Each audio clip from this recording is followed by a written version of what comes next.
Roughly, we're going to talk for, it's scheduled for about an hour. Hopefully going to leave some time, probably a little bit more time at the end for questions. I'm happy to help out with specific things, and we can always take that off to the forums as well. So briefly, some intros, kind of who I work for, what we're doing. We're going to sort of review to give a little bit of scope and sort of limit, because this is a very broad topic. We're going to sort of focus in on the considerations we think about for applying this to open source assistive tech. And we'll do a little bit of a brief introduction and sort of a reminder on 3D printers as well. We're not going to go into a lot of detail about how they work, but just a little bit to get everyone on the same page. And then really the focus of today's chat is to really think about the things we need to think about due to the manufacturing process. So the things about 3D printing that when we're creating an object, we need to keep in mind. And then the sort of flip side of that is there's just best practices we're going to look at that can help make your models work better. And that means, that can mean make them print faster, that can make them print more reliably. And ultimately what we're trying to do is make sure that the object that we create for someone is going to work. And then there's a few more resources at the end to sort of continue this on. And depending on the interest, I'll be happy to sort of do like, this is not even the 101, this is the sort of like intro, but there might be an opportunity to do more talks like this that sort of dig into a little bit deeper. So for this one, we're really talking about getting an idea of how we go from that, that sketch on a napkin, that idea that someone to an object. The main things we need to think about from the design point of view, and really this is sort of the design for manufacturing. So this is, we have that model, how do we make it in such a way that we're actually going to be able to build it? Some of those best practices for doing this, and then those resources. So, hi, my name is Jake. I use the pronouns he and him. I'm a mechanical engineer in training at the Research and Development Department. So I work with a number of different engineers and people, and we help manage the Makers Making Change program. And really, 3D printing and designing things is something I do pretty much every day. And I've also had, I don't even want to think, probably 15 years of CAD experience and sort of a solid educational foundation in making stuff. So it's neat to be able to apply that to objects and things that really make an impact on people's lives. I'm employed by the Neil Squire Society. It's a national nonprofit here in Canada. And really, it's all about empowering Canadians through technology and really, using this passion and stuff to get people to live their lives to the fullest. There's a number of different programs that Neil Squire operates and is part of. And it's sort of roughly divided into 4 areas. There's innovation, digital literacy, employment, and assistive technology. These are the sort of main programs here. There's an opportunity to learn more about these. If you're interested, feel free to reach out and we can provide some more resources. The computer comfort and distance computer comfort programs are really about, helping people learn how to use computers, setting them up to be successful for their studies or their work. We have some programs that are really focused on getting either helping people obtain employment or keep employment. And a big portion is the solutions. And so that's really, making assessments and making sure people can, continue to work or to go to school or do to get the technology they need to move forward. The closest one to my heart is the Makers Making Change program. And so this is really about, it's a little different from the other programs, and it's really about connecting volunteer makers to use their skills. So makers here, that's tinkerers, engineers, hobbyists, students, people with any sort of like ability to make things, instead of just making, toys and things that don't have a lot of impact. There's an opportunity here to make something for someone that really can have an impact on their life. So as part of that, we sort of operate a networking platform. So we help connect those volunteers to the people that need the assistive tech. And then we maintain a library of these open source technologies. So open source here, we'll talk about that in a bit more in detail in a second. But we're really talking things that are very easy for people to use and share and remix. So permissive intellectual property licensing. I know that's a mouthful. Our program at Neil Squire is not only supported by a number of sort of individuals, but we also get support from a number of organizations, many of which are shown here. And just very grateful for these organizations and for those donors that help make our work possible and help sort of spread our impact across the country and across the world. Okay, so let's dig into it now. We're going to start with just a sort of high-level picture of 3D printing and how you go from that idea to an object. So there's a lot on this slide, but we'll kind of go through it bit by bit. When most people think about 3D printing, they're really thinking about one type of 3D printing technology. More broadly, more generally, 3D printing is this sort of idea of creating a 3D object through additive manufacturing. So traditional manufacturing, like you'd find in a machine shop or a mill, usually you start with a big chunk of metal or plastic or other starting material, and you start cutting that away until you end up with what you want. Additive manufacturing is sort of the flip of that. So we start with some sort of stock material, some sort of either filament, or it could be resin, or there's a number of different sort of stock starting materials.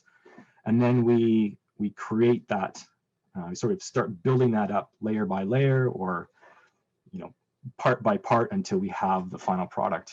And that graphic nicely illustrates one of the advantages is we tend to have less waste material when we're looking at additive manufacturing. There's a bunch of the other sort of technologies that you may have heard or come across. 3D printing has been around for quite a while, and it's only been fairly recently that it's sort of entered the mainstream, or what people commonly think of. Some of these technologies have been out there for a long time, and there's new ones sort of developing as they go. So not only can we print plastic, but now they're printing in metal and sand and ceramic and all kinds of different things. For our purposes, we're really talking about fused filament fabrication, or the other term that's commonly used is fused deposition modeling, or fused deposition manufacturing. I love this analogy that one of my coworkers came up with. It's essentially a computer-controlled, or like a robot-controlled hot glue gun. So we're putting in plastic that melts through a nozzle that gets it nice and hot, and then we're squeezing it out layer by layer and building things sort of from the ground up. And that lets us, we tell it where to go based on the model, the digital sort of information we create in a computer. And then, we press go, and if everything goes well, it doesn't always, but if everything goes well, we come back later and our object is ready there. So advantages of these ones are they're much cheaper now. So you can get a basic FFF3 printer for $200 or $300. We often get the question of like how much a 3D printer costs, and really it depends on the technology and a bunch of things. And there's printers range from that sort of $100 range up to, you can get fancy printers that are $500,000. The reason we like and we sort of base our work around this type of printer is it's fairly ubiquitous. It's fairly easy to find. You can go on to an online seller and have one sort of at your house within a couple days, and they're relatively simple and inexpensive to use. The flip side, there's always a flip side. The flip side here is that we're limited to the types of materials we can use. Here, we're really talking about plastics that melt when they get hot and sort of re-solidify when they get cold. So that limits what we can do in terms of what sort of applications are appropriate for it. And these machines, while it's getting better and better as they go, they do have limited accuracy. So we don't have the same sort of precision that we'd get out of one of those $500,000 machines, or an expensive machine that you'd find in a machine shop. And just briefly, sort of, if you're not familiar with 3D printing, this is an easy way to kind of get it into your head. So when we compare it to sort of a standard printing, so we're printing a poster, printing a book, we're starting with paper, we give it an image or a document, and typically that printing process is done within seconds. 3D printers, and I'm not going to use the big acronym anymore, but when I say 3D printers for the rest of the talk, we're really talking about those fused fabrication fabrication. Too many F's. So we're starting with filament. So filament, we're really talking here is like a thin cord of plastic. The object is in the computer. We typically create that object using some sort of computer program, and it can take between minutes or hours or even days for very complicated things to be created. So here is, and I apologize for those people that aren't sort of more visually based, but I am an engineer at heart. So here we go. Here's a nice flowchart. So up in the top left here, we have a sketch, an idea, and really we're trying to get down to the bottom left-hand corner there to some object, some physical manifestation. So this is a pretty ubiquitous sort of workflow that covers, most of the printers we're going to find out there. Somehow we need to take that idea and digitize it. So we need to get it into the computer and sort of create what the actual thing we're going to make.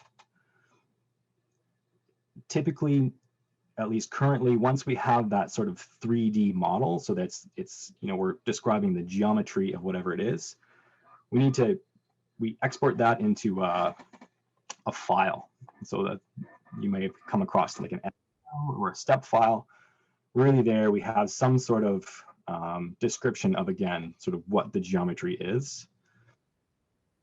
There's the second sort of big piece here, big process is called slicing. And so that's where, because of the way the 3D printer works, we're starting at that base layer and we're sort of going layer by layer. And so what the computer does is it takes that 3D model and it literally sort of slices it. So it makes very thin slices, and then it figures out for each slice the pattern that it has to, the path that the glue gun, that the nozzle has to take to create that object. The output of the slicing function is really instructions that the printer can understand. So this is, lift the nozzle up, go so many millimeters this way, start moving in this direction, and start pumping plastic out. And that will vary between printers, but so there's, again, sort of a high level piece. But eventually that 3D printing process then takes those instructions and goes step by step, and will create your 3D printed object. So as a scope piece, so we talked about the 3D printing piece. Now we're going to talk a little bit about sort of where we're at. 3D printing can be used to create all kinds of different things, from figurines to houses, and we're not really covering all of that. We're really going to focus here on assistive technology and open source assistive technology. So a couple of our favorite hashtags there, 3D printed and OpenAT, and really that's representing this open source assistive technology. So the open piece is talking about permissive intellectual property licensing. So anytime you create something that's a culmination of different ideas, you're creating some intellectual property. That sort of tangible thing is something your brain created, and depending on where you live on the planet, you'll have different rights to that intellectual property. So these are things like copyright and patents and trademarks, and so you have that intellectual property, and you have in some cases, sort of by default, what other people can do with that is limited. So the open thing here is really about waiving some of those rights and licensing or giving someone else permission to do certain things with that intellectual property, with that design, with that, with that idea, with that process. That's another fairly deep subject that's not really relevant for today, but just kind of frames what we're doing here. And really what it is framing the idea that we want things that are going to be easy to share. and things that are going to be easy for other people to change and customize, and that they don't have to, worry about patents and copyrights and things like that. The assistive technology here, that's, some sort of technology, some device, some sort of system that's going to help someone either perform a task better or perform the task with the same ability as someone else. So I'm going to run fairly quickly through the next set of pieces just to give you an idea of the types of things we're talking about here. So this is it's called the Palm Pen Holder, and it's an open source writing aid. So this is 3D printed. It's about $10 worth of material, and this can help someone write better that can't grip a pen. Here's another example where we're interfacing some electronics. So there's a little switch inside there, and this is the raindrop switch. So the case of it is 3D printed. And this again is a sort of a very cost-effective assistive technology to help someone interact with a toy or a computer or electronic device. There's lots of different switch mounts. So here we're talking about things that need to be sort of functional, that need to resist forces. Oftentimes we're interfacing with, nuts and screws and bolts and hardware and supporting things. Again, these are sort of a cost-effective alternative to some things that are out there commercially. And there's a range of them out of a range of different materials. And one thing here to think about is, you're creating this object and you need it to fit something else. So we need to think about how we make something that's going to fit when we know that our 3D printers aren't that accurate. And then, at the more complex range, we're looking at things that have, enclosures for printed circuit boards that incorporate multiple different parts and pieces that need to be mountable and functional, and also aesthetic, right? You're hoping for something that's going to not only function well, but look well. This is just a brief sort of overview of some of the sort of pros and cons of open or 3D printing open assistive technology. The big sort of drive here is it's easier to customize, and it's oftentimes much less expensive to create. But there are again, there's always the flip side and the trade-offs here. You need to have these printers. They're not, while most printers are inexpensive, it's still a capital cost there. There's cost of materials, you need to have a space to operate it. And then and what we're really going to talk a bit more about today is there's some skill and time needed to think about how to make those objects. So without any further ado, let's dig into some of the main 3D printer design constraints. So broadly speaking, this can be kind of considered a sort of design for manufacturing. So in the engineering world, not only we're often having designing for multiple things. So we're designing for function, we're designing for assembly. We're thinking about a whole bunch of different pieces of how various different people will interact with with an object, with a design, from the person needs to build it, to manufacture it, to assemble it, to ship it. The user obviously is the big main function or main focus here. So how well it works, and also how it's repaired, and ultimately how it's disposed. So we talk about sort of life cycle pieces and different sides of that. One thing, or an aspect that we need to consider, and what we're kind of focusing on today, is this design for manufacturing. So how do we create a model that's going to sort of accomplish all those goals?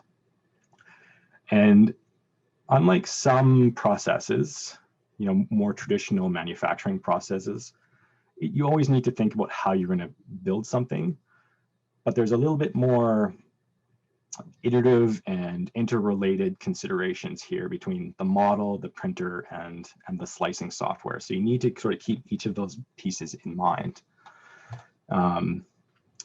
So we're going to go on and talk about some of these constraints. This is a great resource that sort of encapsulates a lot of what we're going to talk about today. Billy has made this available for free on her website. but it is still under copyright. So we contacted her directly and got permission to use this image, and we'll look at some of the pieces, but not all of them. I'd encourage you to check this out. There are other similar sort of collections of information out here. This is one of the best ones that best and most comprehensive ones that I've come across. So number one is overhang. When when we have our robot controlled glue gun, it needs to build on material that's already there. We can't print over nothing. There are some, there are some caveats to this, and we can sort of bridge over things, so we can kind of go from one tower to another, but there's always sort of tricks and downsides to that. So we need to think about, how we're going to orient the object and how we're going to design the object so that it has something to print over top of. So in Billy's poster, and most of these graphics, the sort of blue portions, or sort of the teal portions, are elements of the design that are going to print successfully. And print successfully might mean, it works, period. It might mean that it's a better surface finish, all those sorts of things. And the sort of orangey red are elements of the design that are going to have difficulty. So here you can see this is sort of looking at the underneath of an object. So that sort of bottom left-hand surface would be the base of the object. And so we can see those facets are almost vertical or not quite vertical. And as we get up to the sort of arch of the bridge, we're going to have much more difficulty printing those successfully. Strength is a consideration, for a lot of objects, but especially for functional objects that someone's going to use. So if it's not just sort of a decorative piece, we need to think about strength. So this comes in to play in a couple aspects. So one is, and what's illustrated here in the graphic, is the print orientation. So here we're looking at sort of like a top-down isometric view of how those objects would be oriented on the bed. And the one on the left in blue shows, this sort of L shape that we'd be drawing on the bed. And the core piece here, that sort of take-home message, is that when we're applying forces to a 3D printed object, we want to avoid applying tension across the layer lines. So you can think of as these layers are stacked up, it's much more likely to fail, to sort of delaminate along those layers. So we need to think about how we can either design our object or orient our object so that, as much as possible, we have sort of continuous lines of filament. So you can think of, as the filament goes down, it's kind of like a rope. We want that anytime we're going to be pulling on that rope, we want to be pulling on the ends. We don't want to be pulling sort of two ropes that are laid on top of one another. So the object on the right here, with that sort of thin section that's extending out, that would be very likely to break right in the corner there. So in general, we want to avoid that as much as possible. The other general consideration for strength is we are dealing with thermoplastics, and so they have limited strength. It's important to think, and we're not going to dive in too deep into sort of the material sciences here, but when we talk about strength, there's different ways of talking about that, and strength has a very sort of particular meaning in engineering materials. There's other sort of similar properties that often are used interchangeably. So ductility is another thing to consider here.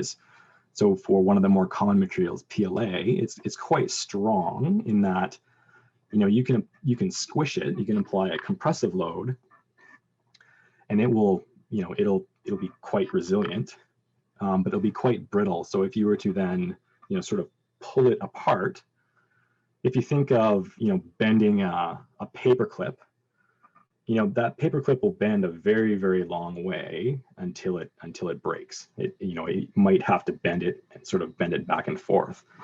Whereas if you were to do the same thing with a piece of filament, it'll bend a little bit and then it will snap very suddenly. So we always need to be careful when we're thinking of, things are going to mount or things that people are going to be applying force on, about not only the strength, but things like ductility as well.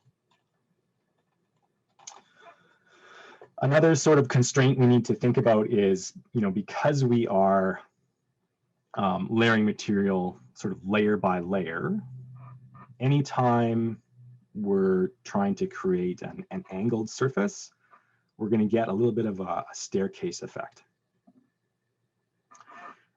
And that's just a function of, the process and how we're laying down, how we're laying down material. This is also comes into play when we're thinking about, orienting our parts. If there's something where we want to have good detail, like we may want to have labels, or we may want to have, something smooth that someone's going to be touching. We need to think about how we orient that part to sort of minimize the that staircase effect. This is so this sort of resolution. The other aspect to think about here is most printers, we have sort of finite layer heights. So those range, we can see here that I think that top image is a screenshot of the sliced model of sort of a layer thickness of 0.05 millimeters, all the way down to the lowest one is sort of a more typical 0.2 or 0.3 millimeters. So that layer thickness will also affect your time and affect your strength. So you can imagine, and you can sort of illustrate it there, that ultra fine or that very, very thin layer height, while we have a much sort of smoother surface and it does a better job of representing that sort of ball shape, it takes much, much longer because we're dealing with many more slices. And so we have to travel a much, much longer path as we're creating that object to build it up. So there's some natural trade-offs here between resolution and time, and strength comes into play as well. So if you remember, we talked about how the weakest aspect is sort of between the layers. So when we have thin layers, we have more places where that object can break. So generally, up to a point, the strength tends to increase as we have thicker layers. So like many design challenges, we're trading off a number of different things. We're trading off material usage, we're trading off strength, we're trading off how long it's going to print, and sort of resolution. So it's often about finding a happy medium or a balance between those aspects. Another one that gives people a lot of grief is warping, and that's very often related to bed adhesion. So most of these thermoplastics that we're using in 3D printing, they shrink as they cool. And that amount of shrinkage depends on different materials. So materials that are generally easier to print with, like PLA, they don't tend to shrink a whole lot as they cool. So there are some elements of the machine here that assist. So they have beds that are warm to help maintain that temperature and sort of make it so it cools down slower. But this is another aspect where we need to think about the design of the object and the slicing, and those sort of all play together in terms of how much warping we can have. General 3D printing, I follow a number of, sort of Facebook groups and things, and, 90% of people's problems are related to bed adhesion. And that's, making sure that bed is level, but many times people sort of don't think about the design itself. So the picture here is from one of my colleagues was printing lip sync shells. And so this is the top piece of that last assistive tech that I showed. And this is a sort of a round piece that screws on to the front of the lip sync. So one of the issues here is there's not very much surface area in contact with the bed here. And so when you have, in certain materials, and depending on the calibration of the printer, when those parts cool, you tend to generate stress. So it's, if something is glued, you can think it's sort of it's stuck to the bed, and as it cools, it's trying to sort of pull away from the bed. And if that pulling is sort of concentrated in one spot or not spread out very much area, then we have warping. And yeah, someone just mentioned in the chat that certainly material here plays a big difference. Materials like PLA have a fairly low shrinkage, where ABS and nylon are sort of notoriously difficult for that reason. The amount that they shrink tends to be more, so they generate more stress, which means that they're more likely to pull up off the bed and become delaminated or just released from the bed. And then, because this is sort of a good illustration of overhang, so once that is no longer attached to the bed, the nozzle is printing over nothing, and we end up with this, commonly referred to as a spaghetti. So yeah, that kind of naturally leads into materials. For our purposes, while there are a number of more available filaments, we tend to focus on two, PLA and PETG. A lot of the initial designs for makers were intended for ABS. ABS is quite strong, it's quite ductile, especially compared to PLA. And it was one of the sort of first materials that was commonly available and commonly used on 3D printers. We tend to focus and are sort of increasingly more focused on PLA and PETG for a couple reasons. One, they're generally easier to print. And the biggest one is, again, the sort of model here. So the scope that we're talking about is we want to have as many people as possible be able to create and print these models. And in a lot of cases, because of warping issues, because of concerns over health of sort of emissions, especially ABS is notoriously bad for creating objectionable smells and particles. We tend to focus on PLA and PETG. There are lots of different materials out there. They're growing, and there's more variety every day, but this is what we tend to focus on. And again, for those reasons, they tend to be easy to print. They're available in lots of colors, and pretty much everyone can print in PLA. And if we can, PETG is sort of a nice middle ground between the sort of ease of printing of PLA and more sort of agreeable material properties towards ABS. So it's a little bit more ductile, a little bit more durable, that sort of things.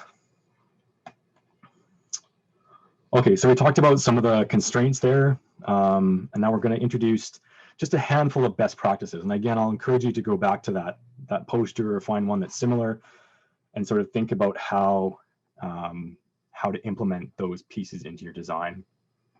Oh, my picture of Fusion disappeared. So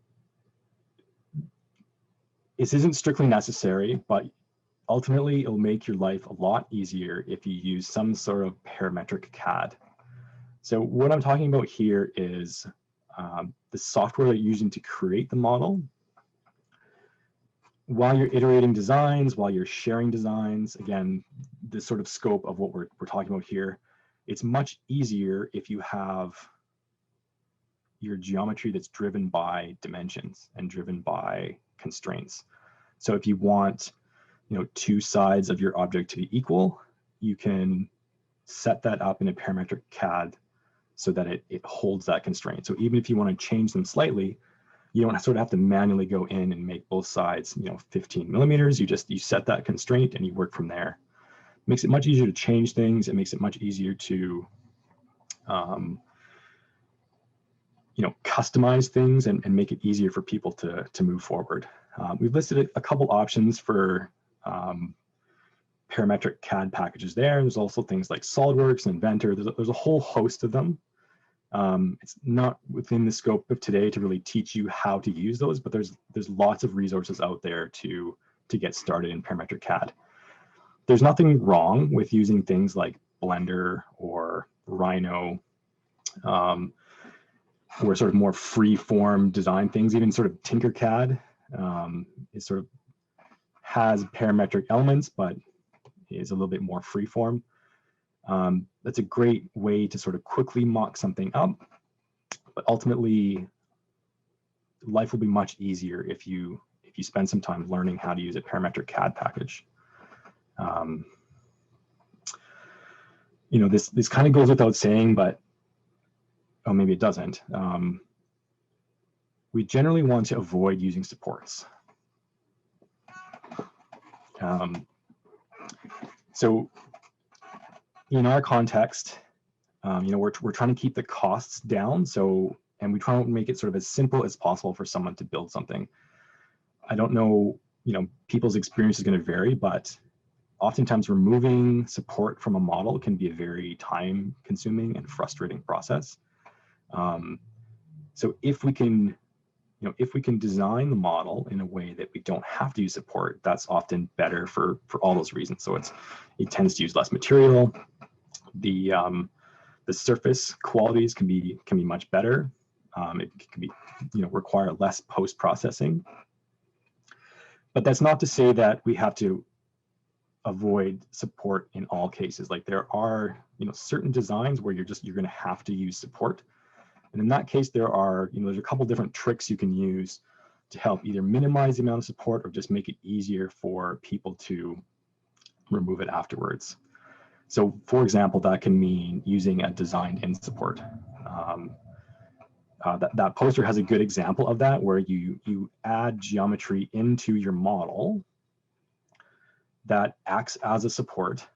And then when you, in your slicing program, you set it up so you're not using support. So the slicers, while they are fairly intelligent, they are still just applying rules. And so they're just looking for surfaces that exceed a certain amount of angle, and they're going to apply support in there, regardless of whether it sort of makes sense from the user point of view. So you can sort of override that and do some of the slicers thinking for it by doing that.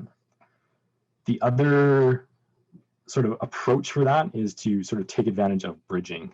I apologize, I don't have a good illustration of this, but you can think of it as the difference between printing an H and a T. I actually have a model for this. I just forgot to put it in.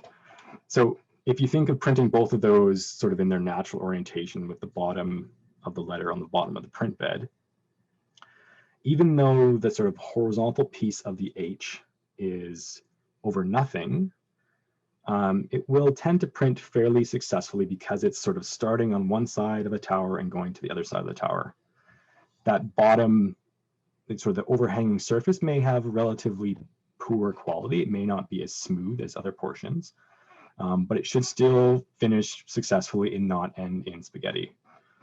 The T, if you're going to sort of print it in your natural T orientation, it'll get up to that center tower and then it'll try printing over nothing and it'll almost definitely fail. Sometimes miraculously it'll sort of recover, but 99 times out of 100 that's going to fail and it's not going to give you the results you want. So you can take advantage of this bridging when you're sort of going from one place to another. And the other, I would encourage you to have a look at that, those resources. There are a couple different tricks you can use to sort of enforce that and sort of build things up. And so one is if you have a relatively large area that you're trying to bridge over top, you can sort of cut it into different pieces and make sort of specific cuts though, so that builds it up gradually. And that's something we often do when we're looking at holes, like counterbore holes from the bottom. One of the, again, this is the sort of the constraint is that 3D printers are especially sort of consumer grade filament-based printers aren't that accurate because we're sort of squishing this plastic down. Even though the slicer does some pretty intelligent things to limit and make things as accurate as you can, it's very difficult to get things to match perfectly. So if you design a 10 millimeter cylinder and try to put it into a 10 millimeter hole, it'll almost definitely not work. So if you need to connect different things, it's always good to add some clearance. So clearance here we're talking about, so if that cylinder is 10, then we make the hole sort of 10.3 or 10.5. We add some extra space on the outside so that at the end of the day, when it goes through the slicer and it goes through, you know, the STL export and it goes through the printing process, those should fit fit together. The clearance, and again, this is a challenge when you're trying to share your models widely, is that clearance can vary between printers, and it depends on how sort of well tuned someone's printer is. So there are a number of tricks you can use to help sort of avoid that necessary. So you can add compliant elements, so things that bend out of the way, or you can add, you know, that's one of the reasons why you can use parametric CAD, is you can make that clearance a parameter that someone can change. So they can, you know, they can do a test on their printer and find out, you know, for their printer, for that material, how much clearance they have. And they can, you know, either change that model, or you can provide, you know, several versions, copies of that model, one that's, you know, sort of tight tolerances and one that's looser tolerances. Because the danger there is you don't want to make something that's too loose either, because then it may, you know, come apart or not function as you intended. This is a very, so the next one is avoiding sharp corners. Here we're talking about sharp corners on the bed. So, you know, when it comes to those, you know, the frequency of people having difficulty with prints and having things that are warping and releasing from the bed, oftentimes they're, you know, they're big monolithic square boxes, and because of, you know, because of that shrinking and because of the stresses that are developed, it's trying to pull away from that corner, and there's nowhere for that stress to go except to lift up the corner. So if at all possible, best practice is to add a generous fillet or radius to the outside of your object. So you want to smooth that corner. This helps not only with bed adhesion, but this helps with print quality as well. Because you can imagine as that, as the nozzle, as the hot glue gun is going along its path, it has to, if it has a sharp corner, it has to sort of slow down completely and then change directions. And depending on how well that's set up, that can reduce the quality of your print, and it can also increase the time because it needs time to sort of slow down and then speed up the other way. Whereas if you add that rounded path, you help better distribute the stresses, which can help with bed adhesion, and you help you know, smooth the path that can help with time and quality.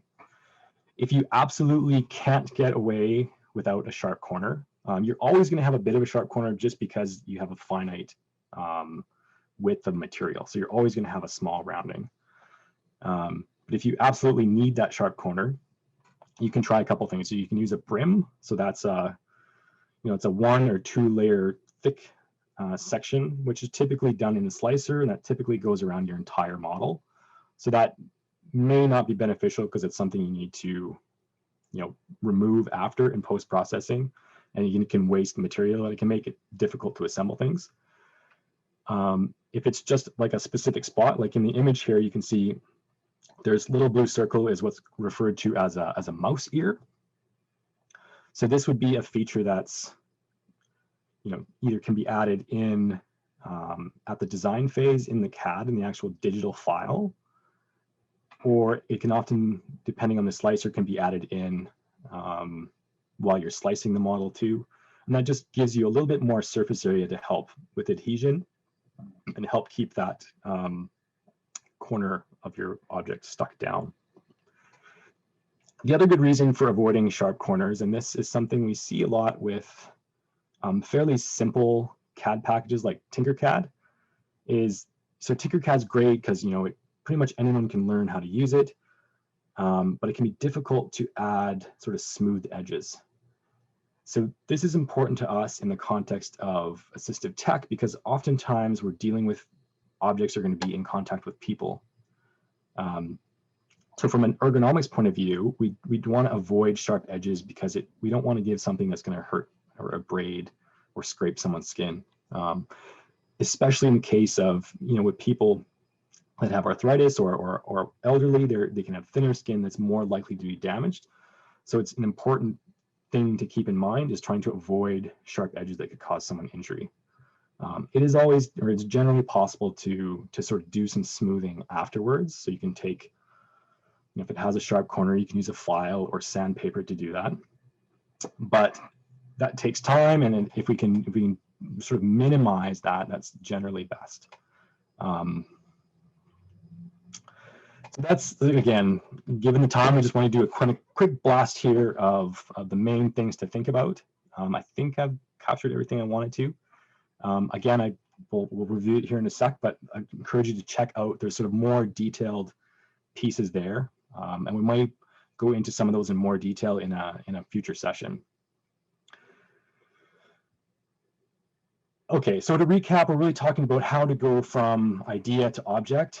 When we're talking about the sort of consumer 3D printers, we're typically going through this sort of workflow where we need to digitize that idea, we need to slice it into different layers, convert that into code that the printer understands, and do that printing process. And so each of those processes, we need to kind of think about how they're going to relate and how they're going to play off one another.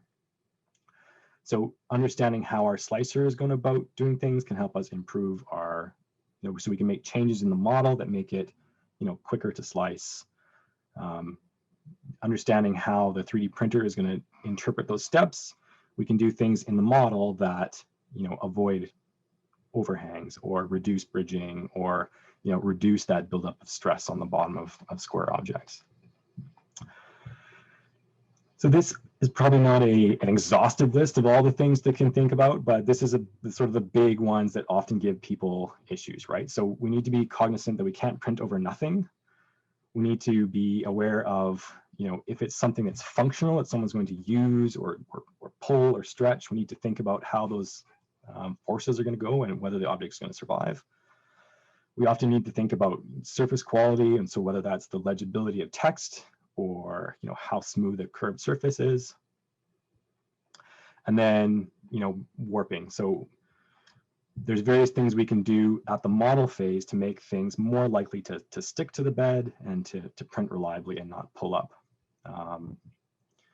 And then some of these sort of broad best practices are using parametric CAD. So that makes it easier to change things and iterate as we go along. One piece I'll add there is, if you're building a big thing, it's often a good idea to just prototype or do a test print of a small portion of that. So you can sort of cut away the rest of the model and just print a small portion that you want to test. So if it's a hole, just test that hole and then you can print the entire object after. You don't need to print the entire thing.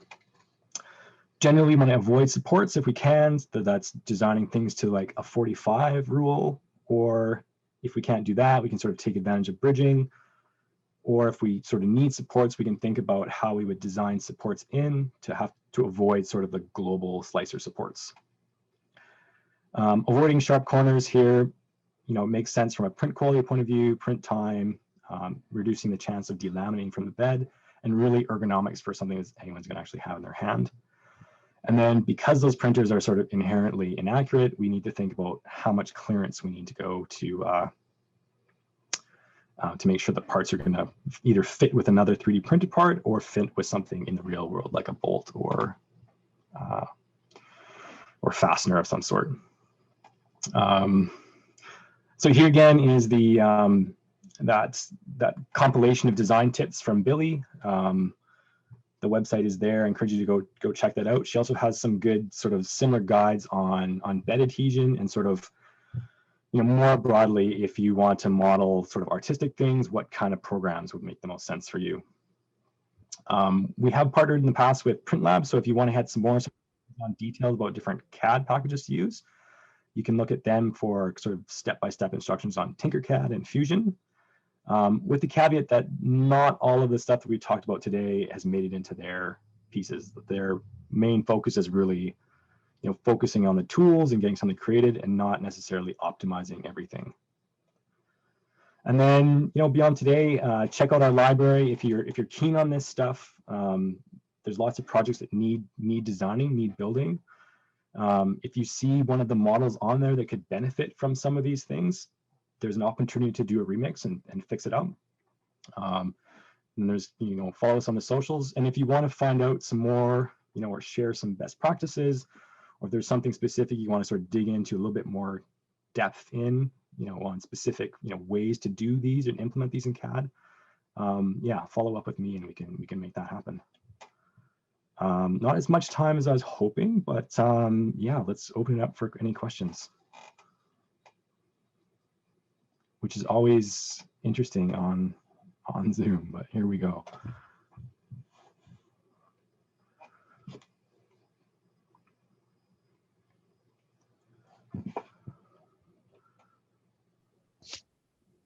So Jake, there are a few little comments in the chat. I'll let you read through it and respond or say whatever you'd like to it. But everybody watching, if you have any questions, you can feel free to unmute yourself, or you can go ahead and type it in the chat, and we can get to it if the time allows. Yeah, so go ahead and go for it. Hello, Jake. It's Gurbaksh Singh here. Oh, hey, Gurbaksh. Yeah, you're coming. Let me just turn on the cam. It's trying to. Hi. Oh, nice to see your face. Thank you. So I have one question. Like you said something about strength of material when we use different layers. Yeah. So I just wanted to get a recap of that, whether how this layer thickness will affect the strength of a product we are making it. You said something like thicker the layers, it will have more strength. So I just didn't get that point. Yeah, so there's sort of two take homes there. So one is that stretching things along the layer lines where it's most likely to fail. So it's more like if you think of the sort of layers stacked enough, it's likely to fail between them. There's a YouTuber named Stefan. I can't remember his last name. He runs a channel called CNC Kitchen. And Right. Yeah, he's done some testing on layer height, and I think he found that about the 0.2 to 0.3 layer height tended to be the strongest. So if you have very, very small layers, it tends to be weaker because there's more places and more sort of less adhesion between the layers. Okay. So is it like half of the nozzle size we will be having the best layer? Would it be possible, like for 0.4 mm nozzle, 0.2 or 0.2.5 layer height will be best suited? Yeah, that's a good point. So that is talking about sort of the most common diameter of nozzle, which is the 0.4. I don't know. I think the trend stays the same. So you like thicker layers will be better, but it's up to a point. So if the layers are too thick, then you start losing. I think there's easy to pull it out. Yeah. There's the amount of there's the number of layers and the amount of adhesion between layers. So 0.2 is the sweet spot for 0.4 nozzle. I don't know about other nozzle widths. Yeah, it's fine. Thank you. Yeah, my pleasure. Anyone else? Yep. I was going to tell you about the chat. Go for it. So Fusion 360 is something that we use quite a bit. There is a pretty good personal license that's available for non-commercial use. There are lots of YouTube videos, and honestly, I would suggest starting with the Autodesk tutorials. That will give you a pretty broad overview of all the tools in Fusion 360. And then if there's specific things you're looking for, there's lots of good resources on YouTube for doing specific things. And if it's something you run into, like, you can always reach out to us on the forum. I'd be happy to help. Do we ever print with silicone? That's not something we've done, not something that I'm aware of. It's a good question. I don't know if you can print with silicone.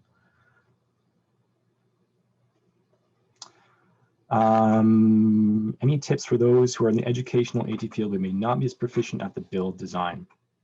So there's two options there. Things like Tinkercad are pretty accessible. So you can, like the Print Lab link I had, will kind of give you, like, they'll walk you step by step how to get an idea of Tinkercad and how to get started doing those types of things. The other path there is to, to get engaged with the program and get engaged with the forum. And oftentimes we can pair you up with someone who has those CAD skills. So, they may not have the knowledge about the problem or the sort of constraints around the solution, that you can focus what your expertise is on that and help translate that into some CAD stuff. But yeah, if you're keen on getting started on that, start with that Tinkercad or that Fusion stuff through Print Lab, and that will give you a pretty good introduction on how to get started. Yeah, and as Suzanne mentioned, there are some good educational resources there on how to get started with those programs.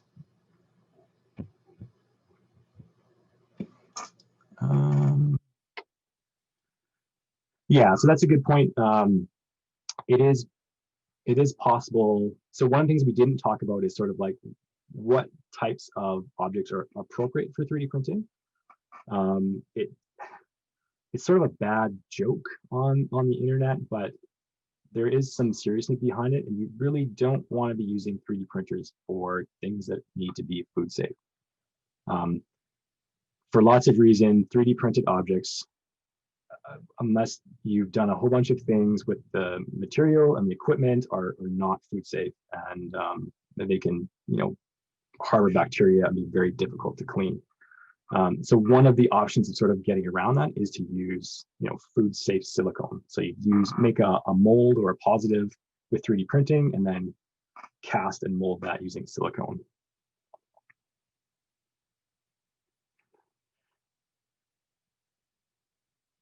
Is there anything I missed in the chat there? I don't think so. No, I don't think. And we're just at 4 o'clock my time, noon your time. So thanks everyone for coming. If we didn't get to anything, or if you have questions after, I'm going to go ahead and put my email in the chat.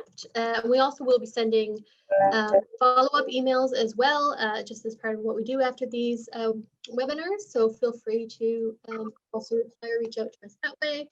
Thank you all for coming. Thanks, Jake, very much. I learned a bunch. Yeah, so thanks everyone.